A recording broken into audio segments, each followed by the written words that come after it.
Good afternoon, everybody. This is Jennifer Schultz here, Senior Vice President of Marketing and Communications at OU Medicine. We're back with another episode of Oklahoma Health News, powered by OU Medicine. I have with me two of your favorite guests, Chuck Spicer, President and CEO of OU Medicine, and Dr. Jason Sanders, Senior Vice President and Provost of the OU Health Sciences Center and Vice Chair of the OU Medicine Board. We're so excited to have both of you here today. Thanks for joining us. We're going to talk a little bit about kind of COVID-19 and sort of our journey thus far, which has been going on for several months, of course. So thanks for joining us. Thank you. I wanted to ask you first, as we're starting to reflect back on this unprecedented time. Chuck, for you, when this started happening back in February and March, tell me a little bit about what you were thinking about as a leader when COVID-19 first sort of came to the forefront. I think the first thing I thought about was our staff and physicians and the responsibility and courage they were showing by being willing to look this in the eye as a challenge and not blink. And but it also was hard because I wasn't on the front lines with them. So what could I do to do everything under my ability to provide them the tools and staff and resources that they needed in this challenge? So I think that my first thoughts were around them. And from a Health Sciences Center perspective, thinking about public health faculty, infectious disease faculty, tell me a little bit, Dr. Sanders, what you were thinking about as a leader. Processing the surprise as we all went through, and it seems so long ago. But shortly after that initial thought and recognizing what we were facing, I thought this is what we trained for, this is why we're here. As we tracked the virus early in January, we were hoping that it wouldn't come to Oklahoma, but it did, and when it did, as with many other infectious diseases and conditions, this is exactly what we trained for, and in particular, our public health resources, as you said, Jennifer, the faculty we have here, again, epidemiologist, Dr. Wendelboe, who served as interim state epidemiologist. He trained at the CDC. He's the only epidemiologic intelligence service officer in the state. The faculty who have spent years looking at the origins of infections and how they spread, and those public health interventions. We had early communication with our community about stopping the spread. And that was immediately a resource we could go here in our health system for that advice. So it was really a privilege, and as we continue to see, it's been a challenge to get information in this pandemic. So appreciate everyone tuning in today, and just want to let you know, again, to Jennifer's question, we really thought we have right here this tremendous resource, and so we brought all those people into our emergency planning, our operational planning every day. As we try to share with the public, we had those experts here guiding us in our decision making. So in thinking about that, one of the things early on that I saw kind of activating quickly on this campus really was around planning on how we would manage COVID from a patient perspective, and also sort of the responsibilities that we have to Oklahomans around maintaining level 1 trauma and complex cancer surgeries. What did that look like from a planning perspective, Chuck, thinking about that? It looked like a lot of collaboration of a lot of leaders planning on how do we stay open for those essential services at Children's Hospital or the Trauma Center or cancer services, and be prepared for COVID. And Jason mentioned the work of the leadership, the amount of collaboration to keep all of these things moving down paths that were critical for the health of our state was an incredible testament to the leaders we have on this campus. Dale Bratzler, Chris Gose, Linda Salinas, I can't name them all, but there's a ton of people that immediately engaged and immediately began communication and collaboration to stay focused on our mission, but to expand it so we were there for COVID as well. At one point in time, I remember it was March, and there was a lot of emergency planning occurring, and we were seeing case counts starting to really increase, doubling each day. And I remember hearing Dr. Wendelboe talking on a call about pandemic status and what that means. And the thing that hit me as just a non-scientific person was trying to help the community understand what that means. Dr. Sanders, tell me a little bit about thinking about the academic health concept and the role that we play. What does that look like in a public health crisis from a kind of community perspective? Starts with communication, and our community was hungry for it. It is something new for all of us, although we have experience here in infectious diseases. But a lot of it was explaining what this means. It has profoundly changed our way of life over the past 6 months now and going forward. And there's great questions from the community. Really important. I think that's something that is a hallmark of what we're doing at OU when we build trust with patients to listen to what the questions are. And as we hold each other accountable, we call that a chief concern. So typically it's an individual patient, what's your chief concern? This was our community, what are you worried about? And there was a range of things, and we're still going through those. And really trying to be transparent about what we knew and didn't know. There's been so many twists and turns, and there's still many unanswered questions with the virus. But if you look in hindsight, there's a lot that we do know, and from the beginning, we're really working to answer those. I actually, mention something recently. Friday night, I was on call for our clinic, and I got a call from a patient who was in a unique situation.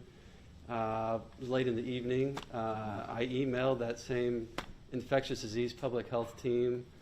They gave me advice to share with the patient, and actually shared a publication that just came out.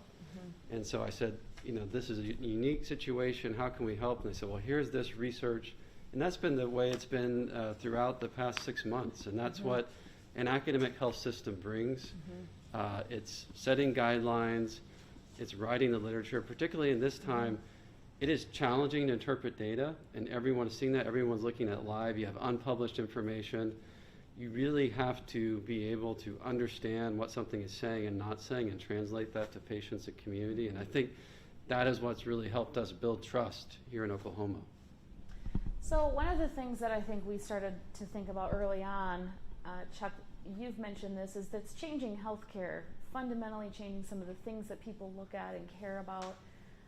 We recently did a survey of kind of Oklahomans across the state asking those questions of what's changed, and one of the things that wasn't probably a surprise but rose to the top of that list was patient safety as a key driver of decision making for healthcare. Talk to me a little bit about how we're thinking about safety through the lens of COVID for patients coming to campus. Well, I think that's been loud and clear. It had been on our radar from a safety perspective already. It was a part of our pillar goals, quality and safety, to be a focus of what we're trying to achieve every day, is a safe environment, quality environment where people come to the hospital to get better. And this changed that, or expanded it.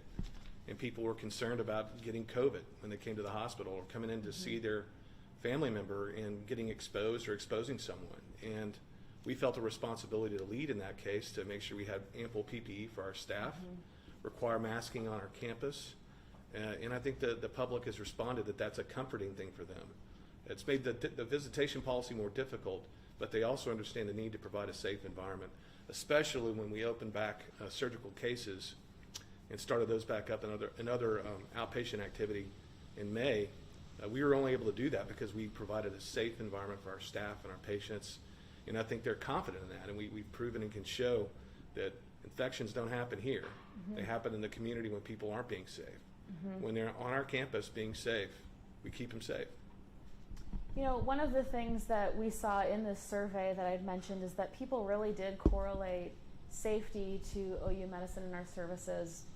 I think some of that is a testament to the expertise and the content and the communications that we provided to the community, but I'm wondering what it means to us to maintain high rankings in patient safety. Could you speak a little bit about what we're doing as an organization around that?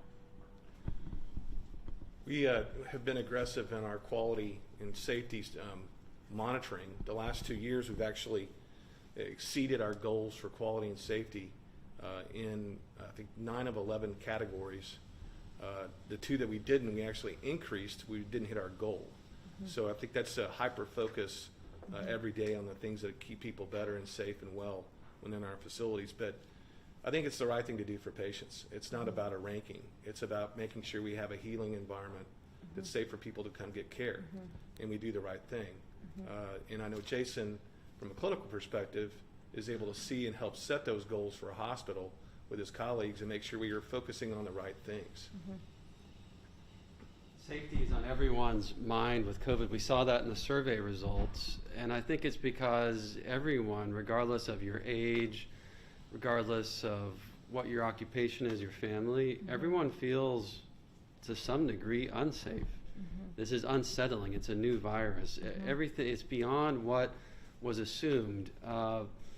It's just striking. So everyone has that sense, and it's very human. And you're looking for people you can trust, people that have transparency to say what they know and don't know. As Chuck said, organizations that for all of their focus as they treated other diseases just like this one, in a very complicated environment, put that priority on high reliability and safety. First, do no harm. That's a principle that is common in healthcare as physicians. It's a commitment we make. And to highlight what the teams here achieved. And I think that community saw sometimes for the first time with COVID what we can do, but any given day and before COVID, we have a highly complex system. It takes, as Chuck said, teams and processes and values and commitment and expertise working in a health system, from the diagnosis to the treatment options. And I think in terms of safety as well with COVID, it's the unknown, even starting at diagnosis. So typically when we see a patient or community, most times the issue is clear. I have a new diagnosis of this, I have this new symptom. And COVID even tested that because we have this asymptomatic or mildly symptomatic spread, and that people really feel unsafe. How does that even work? People are used to seeing an illness, knowing their risk for it. And so even just from the very beginning, our public health messages, our diagnosis, helping people feel safe, what they can do. And the last thing is, again, going back to public health where we started, as a health system, we're looking at the whole person, we're looking at the whole community, and we really emphasized in this what we can advise on prevention. A lot of times we see a patient after diagnosis, or it's how can we have a safe treatment, but we really cover the spectrum of, you wanted to know how could you protect yourselves, that individual decision and communal decision, and we hopefully throughout this, and we'll continue to give you information for how to protect yourselves. You know, one of the things that, you know, we did this survey, and the survey was kind of after the shutdown and the back to care part, and we wanted to understand what Oklahomans were looking for in healthcare. We also wanted to understand how they saw our organization, because we feel like that public perception is a reflection of our team and how we're communicating that information.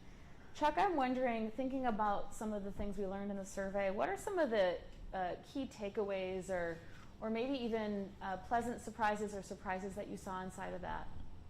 Well, I think we saw that we're trusted. Not only we're trusted more than any other health system in the state. But I think part of that, what we found out about that trust is they trust us for information and care. They trust us to find out about disease processes and COVID. So it's not just about what happens within the walls of the hospital. It's about what we can provide them from a public health perspective that drives that trust. And what it told me is, how do we live up to that trust? When someone comes here, they come here automatically expecting to be helped. And we got to make sure we live up to that. Jason, what were some of the things that you took away from looking at the perception of the public? Really appreciate the feedback for everyone who engaged in the survey, everyone who's watching today. That's part of our values, that we're constantly asking for feedback, how we're doing, how we could do better. Agree with Chuck, was very encouraged by the trust. That's something that you build up over time, build up over years. And some people, I think, probably got introduced to OU for the first time through COVID and could see the way that we go about interacting with patients in the community. It is so hard to build trust. That was really encouraging, because what our goals, when you have trust between a community and an organization, a patient and a clinician, that's where you start improving health. It's a shared decision in all facets of the choices you make in your life. And we can't achieve what we want to do with you without that trust. So we appreciate it. We want to build on it. As we've said throughout COVID, as we've looked at complications of COVID for patients who already had cancers or patients who have complications from COVID, we are a comprehensive academic health system. We can meet the needs of you and your family from birth throughout your family's life. We have specialties as you get older. The full range of medical conditions and specialties is here. So we really want to build on that trust. With that, we can help extend life. That's our commitment. Yeah, two other things I'll just mention that I think build that trust is part of our culture is based on accountability and transparency. And part of what we really wanted to do from the beginning is to share information and be transparent with what we knew, what we felt was the best practice. We shared it with other health systems. And I think that was powerful. And I think it also shows us how really be doing the right thing builds trust. And transparency did that, accountability did that, and I think the public saw it. The accountability point is so important. We are constantly learning how to do things better. You could even see, speaking on the health profession nationally, a lot of questions of masking, for example. If the healthcare community wasn't initially recommending it and then changed, we really want to be forthright. We're constantly trying to improve. If we see something we can do better, we will share that with you, and we try to find that out as soon as possible. And I think that humility as well is what patients have seen in us, and I think is coming through the survey. And that's part of what is unique about an academic health system. You have people on the forefront of their careers. They're literally teaching the next generation of caregivers. They're providing support for caregivers across the state. They're in the lead in uncertain conditions like COVID. And I think that's been where some organizations have excelled, is being comfortable with uncertainty and managing it, because that's the reality everyone has seen, and that's the challenge with COVID. You know, one of the things, we did ask a very pointed question on this survey, and I think it was very humbling to see the response. And it was really around who did they look to for leadership specifically during COVID-19. And OU Medicine was kind of way out front in that choice for the public. Very humbling, but I think there's some key things that maybe reflect that when we talk about things like prevention, treatment, and cures. We've talked about testing on this platform, we've talked about treatment, and we've talked about research. From a testing perspective, we've really kind of accelerated our ability to test speed, accuracy, all of that. What does that look like right now, Chuck? It looks like if you need a COVID test, you can get in today to get one. And you can get your results back in a timely fashion, not have to wait 7 days. That's something we've worked really hard at. And Dr. Mike Talbert, John Hayes, and the hospital have done a lot of really great work to use every platform possible to do COVID testing. We're not using one, we're using 6 different testing platforms to expand our testing. We're testing our patients, our staff, the public, students, athletes. We are playing the role we should be playing for the state.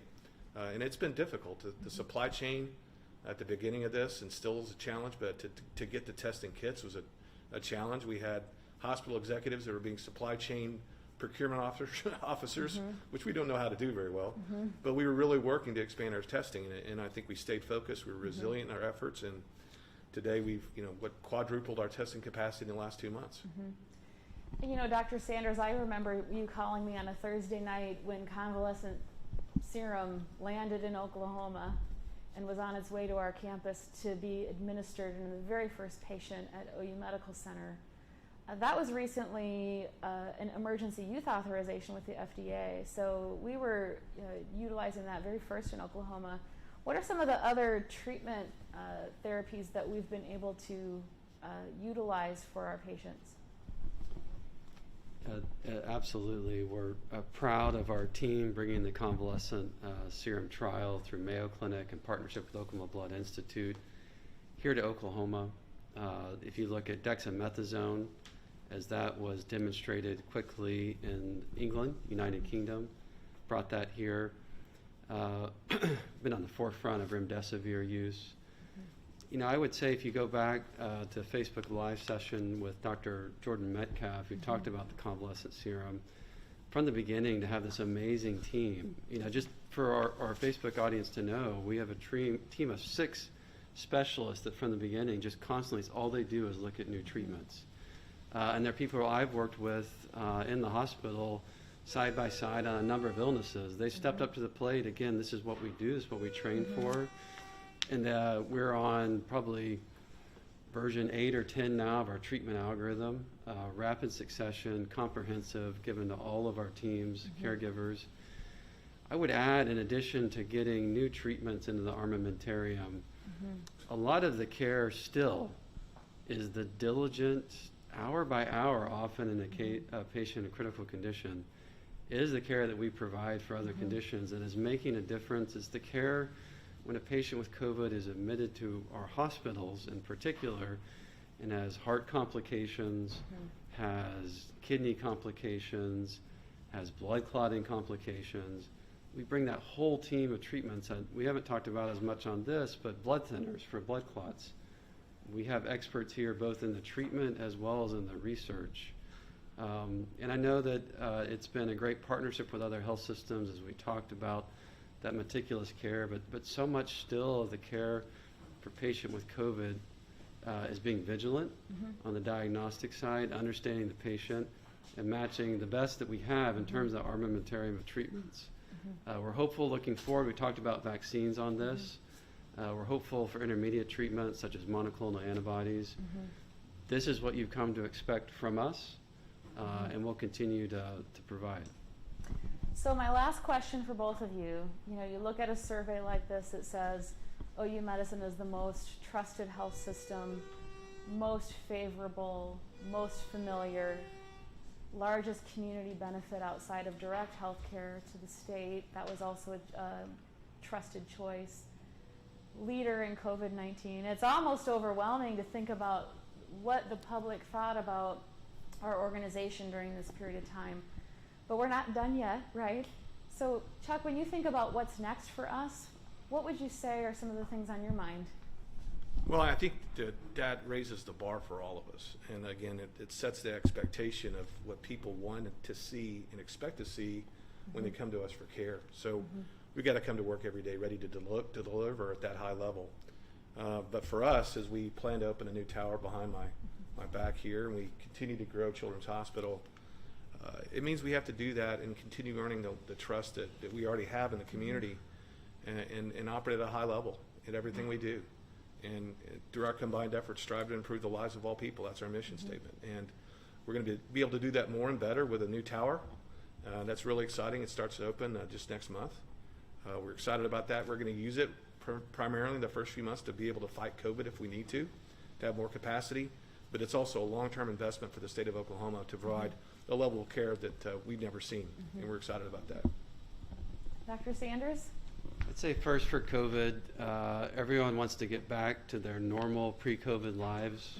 We want to be a part of that, and we want to take that trust in how we can help you prevent the spread of this infection, to diagnose it, to treat it if you have the illness. We have the same goals. We want to get back to what life was like before COVID. I know things will change. That's our goal comprehensively. The trust that we've built through COVID and those who met us for the first time, we're ambitious. We want to prove what we call health outcomes for Oklahomans, which in English means we want you to live a long life, a high quality life. We want you to do the things that you enjoy, and we want to help you be healthy if you have a disease. We want to try to cure the disease.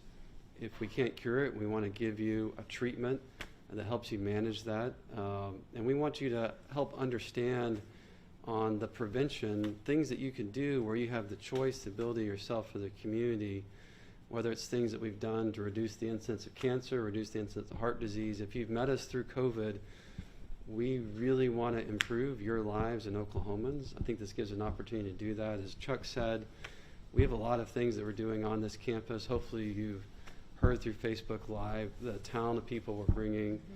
The last thing I'd say that in terms of academic health system that we touched on, really pushing for new treatments and how we improve the health is just last year, we'll be doing a press release soon, but we had the highest amount of NIH research funding ever in the state. In fact, we already were the highest last year, and we grew that by nearly 40%. This is during a year with COVID where we did research on that and grew in our other areas. We hope that the trust you put in us and seeing the people here, the talented people, the skilled people, they want to bring that research to help you in the care of yourself and your family. So we appreciate getting to know everyone through COVID. We want to be here with you going forward. Well, I know the results of the survey are very humbling, and for anybody that knows either of you personally, they would kind of echo my sentiments about both of you are very humble leaders. So quickly you see the results and you start talking about our faculty and our staff and our experts, but I know all of us also know that these results are a large part to both of your leadership on this campus. So I just have to thank you both for that. We are really excited about what's to come, and we're going to be back here next week with more topics that are pertinent and relevant to you for Oklahoma Health News. We always take your comments and your direct messages and have our topics come from that. So keep sending us messages, and we will see you again very soon. One last thing. Oh, one last thing? Because I think it should be cited that I have talked to this gentleman more in the last 6 months than we talked pretty often before. But if you add to that our colleague John Zubialdi, the amount of support I've received from them and collaboration has been, I don't think I would have made it. And we've all pulled each other along in this process. So I think that's been a great outcome and result, and I'm really proud of that. Thank you, Chuck. Excellent. And we are going to sign off with that. We'll let Chuck and Dr. Sanders sign us off today. Have a good one. Thanks. Sorry, Kurt.